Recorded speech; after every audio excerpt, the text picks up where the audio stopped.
My name is Samuel. I'm from the district called Mukono, and I'm in the village called Kikubankima. I study from the school called Noah's Ark. I'm in senior 4.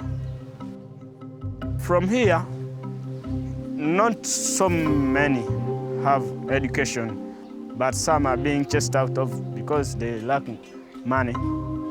They are being chased out of school. What they do is just they learn jobs and they work like building, carpentry. They usually take too much alcohol. The money they work, they don't use it the better way. They just misuse it, like taking alcohol, taking marijuana, using too much drugs.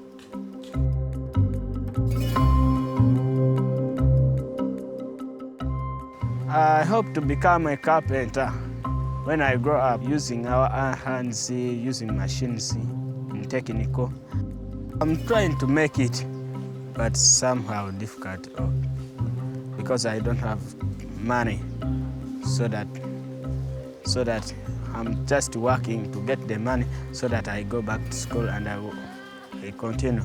I think I'll get money and succeed in my life.